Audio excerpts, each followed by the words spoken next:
It is a mystery that has haunted an Oklahoma community for almost 2 years. 19-year-old Noah Presgrove was found dead, naked, and with brutal injuries on an isolated stretch of road not far from where he'd been partying for days on end. And while theories about what happened and who could be responsible have run rampant, Noah's family says they're not getting any real answers. So now they are naming names in a new civil lawsuit. Welcome to Sidebar, presented by Law&Crime. I'm Jesse Weber. A best friend, an on-again, off-again girlfriend, a litany of people, and an allegedly tight-knit friend group, all of them are now named in a brand new lawsuit, accused of contributing to the death of Noah Presgrove. Now, Noah, who's also referred to in court paperwork as Noah Nichols, was 19 years old when he went to a days-long birthday party for a friend in Terrell, Oklahoma. This is a party that was well documented on social media. On September 4th, 2023, at around 6 a.m., Noah's body was found along a rural highway by a truck driver. He was reportedly in the fetal position. He was naked, except for this mismatched pair of shoes. Some of his jewelry, even teeth, were scattered nearby. His injuries were shocking.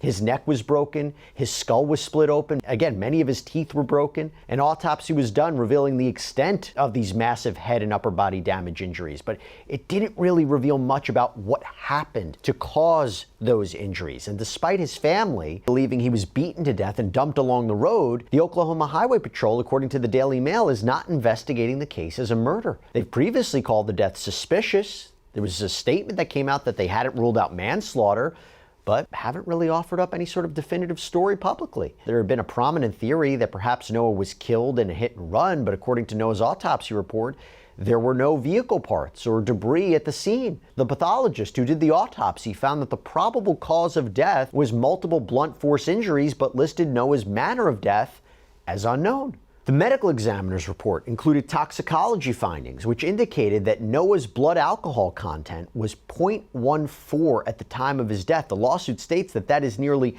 double the amount of blood alcohol content that would be present in a typical intoxicated person. He didn't have any drugs in his system either, per the toxicology report. But because of the apparent lack of answers from law enforcement, what has happened? Noah's estate has now filed this wrongful death lawsuit against multiple people allegedly involved with that celebration, seeking at least $75,000 in damages. So to dig into the lawsuit, to dig into the mysterious details surrounding Noah's death, I want to bring in criminal defense attorney John Day. John, thanks so much for coming on. It's good to see you. I know your focus is criminal law, but I got to ask, I have to take your sense on this. The family says they've been stonewalled by law enforcement, by investigators. Is a civil lawsuit the correct next step? Will they get the answers they're looking for? Well, thanks for having me. So this is such a tragic and puzzling case. You got a family who has a dead 19-year-old with all those bizarre facts that you just laid out. And the Highway Patrol in Oklahoma says, we're not investigating this as a homicide. Well, I have a thought about that in a minute. But so the family turns to a civil lawsuit now, claiming wrongful death, suing 7 people, including a convenience store that they allege sold alcohol, and the alcohol was then handed off to this minor who eventually died, poor Noah. So what the family's doing is using the civil courts to either obtain money, which is how our justice system compensates wrongful death, or it also is a way to get information if there really is a stall in a criminal investigation or if there is no criminal investigation. So the family's seeking monetary damages. They've listed all the people they think are defendants. It's one way to push the case forward because now they get to do things like take depositions, subpoena documents, and do things that ordinarily would be taking place in a criminal investigation. So this is really the last step that they have, the last tool that they have if nothing's happening criminally. By the way, I got to say something. You know how we're always writing so many different sidebars, researching, doing breaking news? Well, I am constantly on the run. I'm constantly on the go. I get hungry, and it's not so easy to just grab something. So that is why I'm so happy we now have Huel as our sponsor. It's spelled H-U-E-L, and their Black Edition ready to drink, this thing right here, total game changer. This is a complete meal in one bottle. 35 grams of protein, 27 vitamins and minerals, high fiber, low sugar, so you feel full, focused, ready for your day. There's no prep, there's no cleanup, just grab and go. Huel has already sold over 500 million meals around the world. Also, by the way, affordable. You get everything you need in less than $5. $5, and they have so many different flavors: iced coffee, strawberry banana, chocolate. So when I'm rushing to get Sidebar done, particularly in breaking news, I can always just grab one of these bottles. Start saving time and money without compromising your nutrition today with this exclusive offer for new customers of 15% off plus a free gift. Just use our exclusive code SIDEBAR at Huel.com. Please see our description for the terms and conditions. Skip the stress, not the nutrition. Do you have an idea about why nothing might be happening? So sometimes, I'm not saying this is happening in this case, but sometimes law enforcement will say it's sort of a head fake. It's like, we're not looking at this as a homicide. We're not looking at this criminally. Does that mean that if there are people out there, because somebody knows what happened, somebody has information about what happened to Noah, at least one person, maybe more. If you're law enforcement and you say, we're not looking at this as a crime, does that mean that the people who might have information, who might have been involved, are they a little more relaxed? Do they do things like talk about what they might know or things that they'd heard in a way that they're not so much in fear of being criminally prosecuted? I'm not saying that's happening in this case, but we have seen that happen in other situations. And look, we're looking from the outside in. We don't really know what's happening behind the scenes with law enforcement, but you can sense there is a sense of frustration here. So before we even get into the lawsuit, I got to get everybody caught up to speed on all the players in this story because there are a lot, so stick with me here. So first, a little bit more about Noah. According to what family members told People magazine, the 19-year-old was a star athlete in Comanche, Oklahoma, competing in football, wrestling, cross country, track. He graduated from high school a few months before the party where he was last seen, reportedly planned to join the military with his cousin. That's according to People. His best friend, Jack Newton, is named in the lawsuit. According to family, Noah and Jack had been friends since they were kids, spent a lot of time together. Jack's father, Caleb Newton, is also named because he reportedly allowed Noah to ride an ATV at the party, despite Noah reportedly being heavily intoxicated, and it's believed that the ATV flipped over at some point. Now, according to social media messages seen by the Daily Mail, friends said that Noah was just dirty from the fall, didn't sustain serious injuries. And the Daily Mail also reports that Caleb Newton has always maintained that he wasn't at the party and that the ATV belonged to his son, Jack. Another player is Carter Combs. According to the Daily Mail, she was Jack's on-again, off-again girlfriend. But per the lawsuit, Carter Combs, Avery Joe Howard, also known as Avery Joe Combs, and Logan Jernigan hosted the party on a property that was owned by a man named Johnny Trout Wilcoxon Jr.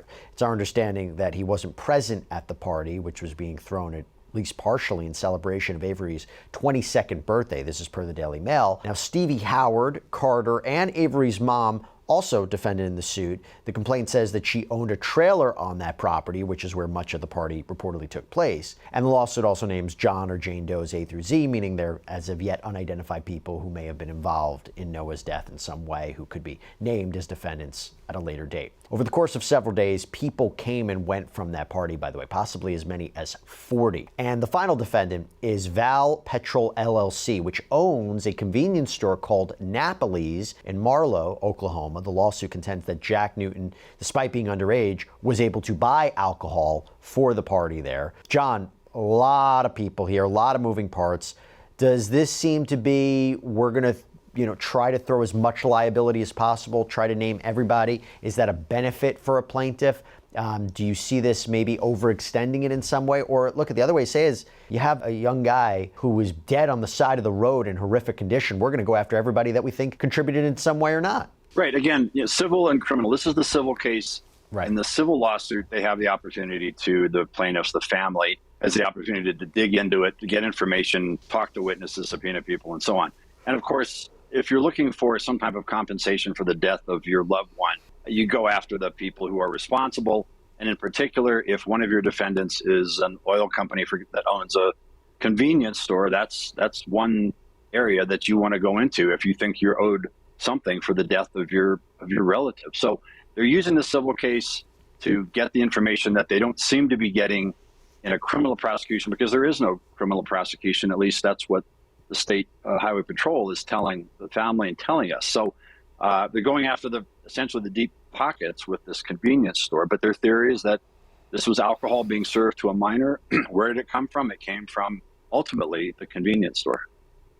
And the lawsuit lays out what Noah's estate says happened that night. It's based upon information from police, social media posts, their own investigation. This is their take on it. So according to the complaint, it reads, quote, on September 4th, 2023, it's written as, by the way, 2024, so that appears to be a typo, the decedent was found lifeless and naked on the side of United States Highway 81 in Terrell, Oklahoma. Found next to the decedent's body were the decedent's teeth, a necklace, and a neatly folded pair of basketball shorts. Decedent's death was not caused by being hit by a motor vehicle. The lawsuit claims there was a civil conspiracy to provide alcohol to underage individuals and to keep giving them alcohol despite clearly high levels of intoxication. The complaint continues, despite being underage, the decedent was promised and provided copious amounts of alcohol if he attended the party. Defendants provided the decedent with alcohol over the course of multiple days, even after he was already intoxicated. During the party, defendant Caleb Newton permitted decedent to drive or ride his all-terrain vehicle while intoxicated. Decedent was involved in an all-terrain vehicle accident and sustained injuries. Now, friends have reportedly said that the ATV just tipped over, that Noah wasn't hurt, only dirty, and Carter and another girl allegedly helped him shower off, according to reporting from the Daily Mail, and then gave him a pair of Jack's basketball shorts to wear. Quote, toward the end of the party, defendants Jack Newton and Avery Howard were seen verbally fighting with decedent. Now, according to the Daily Mail, Noah wanted to go to sleep in Avery's bed, but she said he had to sleep on the floor, and they claim that Noah walked off in a huff, presumably going outside to cool off. That was reportedly the last time that he was seen. It says at or around 3:41 a.m. on September 4th, 2023, at least some partygoers began to notice that the decedent was no longer physically present at the party. Now, you might be saying 3:41, it's a very specific time. Well, that is related to a Snapchat photo that was posted by another woman at the party named Jasmine Milan, and in it, she's got this kind of awkward smile, and the caption says, well, Noah's missing. Milan, by the way, later posted an update on Facebook defending that Snapchat photo, which had spread widely. She wrote in part, I just want to make something clear. I posted this picture not knowing that the worst was going to happen, not knowing Noah would never come back. It was normal for Noah to wander off. Nobody thought he wouldn't be back. So don't even think for a second just because I posted that means I know what happened to him, because I'm just as clueless as everyone else. I'm sick of it. Noah was my friend, and I loved him so much. 2 hours after that photo was posted, Noah's broken body was found along the highway, around a mile away from the party spot. And the lawsuit states the decedent was beat to death by one or more of the defendants. But the complaint doesn't say who exactly the estate believes was involved in the alleged beating. That's a big claim to make in a lawsuit, right, John? To say that he was beaten to death by somebody, but I mean, presumably by one or more of the defendants. That's what they're saying. That's what they're saying. That's their theory. They certainly have to prove it up. But again, filing this lawsuit gives the family a lot of tools. They can dig into this now. They can subpoena witnesses. They can take depositions. They can subpoena records. It gives them a lever into the case. And again, what we're hearing from law enforcement as well, we're not looking at this as a homicide. There's been pretty much radio silence from law enforcement. It's certainly a possibility that that's a...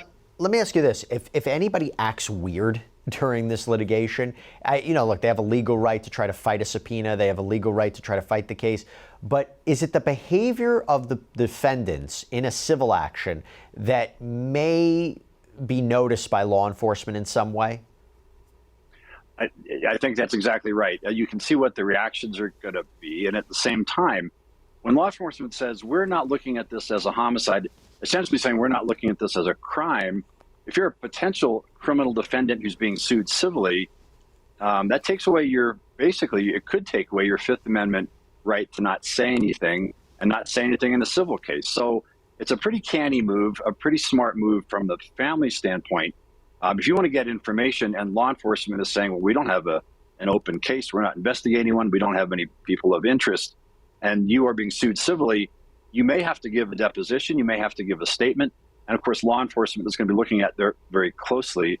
And remember what civil cases have started criminal cases recently. You've got Harvey Weinstein, civil lawsuits filed that began the criminal prosecutions against him, and the Diddy case, civil lawsuits filed that ultimately wound up with criminal prosecutions.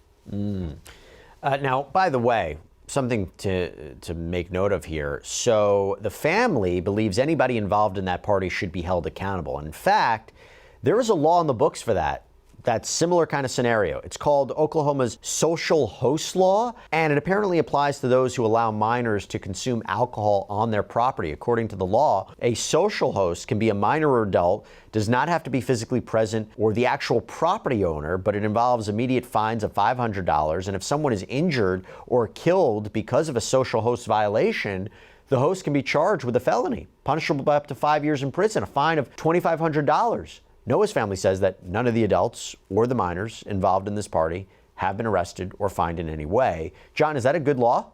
It's an interesting law, and it may be that the family is hoping to use this law to either put pressure on law enforcement or to advance the case in a way that hasn't been done criminally.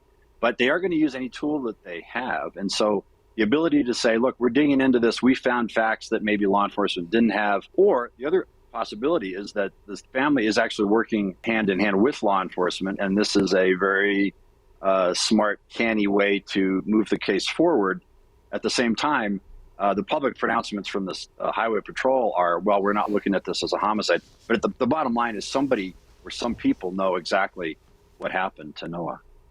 The lawsuit continues, quote, defendants breached their duties of care to decedent by providing him with alcohol, by continuing to give him alcohol even after he was observably intoxicated, by driving decedent around on an all-terrain vehicle while intoxicated, and by selling alcohol to a minor who purchased alcohol for decedent to consume. Either intentionally or accidentally, the defendants killed decedent. In addition to punitive damages, the estate is entitled to recover damages from decedent's medical and burial expenses, decedent's mental pain and suffering, and the surviving family's pecuniary loss and loss of companionship. This is something you see in all these kinds of wrongful death kind of cases about what that loss is. And the complaint says that the family is seeking at least $75,000 or more in damages. John, this theory of liability, it is in the civil context. The burden of proof is much lower. What are you, besides the criminal aspect, how do you see this civil case playing out? Well, the family has two motives. One is, sure, the monetary, that's how we compensate people in our justice system and wrongful death cases. They're going after the convenience store owner, apparently an oil and gas company. They're going after the homeowner where the party took place. Is there homeowner's insurance that's going to kick in? On the other hand, you've got the family looking for just some type of justice, some type of satisfaction, some type of closure. And one way to get information, if you're not getting it in a law enforcement investigation, is the civil suit. So there may be the money as one motive, compensation, but the other one may be purely, we want to know what happened. We want some justice in this case for Noah. Yep, answers. And look, since Noah's death, the community has rallied around the family. They've pushed hard for justice. There are T-shirts that were made up that say "Speak Up," hashtag Justice for Noah. Presgrove, Noah's photo was all over town on posters, yard signs. People magazine has been closely following the case, even featured Noah on its cover. So we'll keep a careful eye on what happens next as well. John Day, thank you so much for taking the time. It was great to see you. Good to see you. And that's all we have for you right now here on Sidebar. Everybody, thank you so much for joining us. And as always, please subscribe on YouTube, Apple Podcasts, Spotify, wherever you should get your podcasts. I'm Jesse Weber. I'll speak to you next time.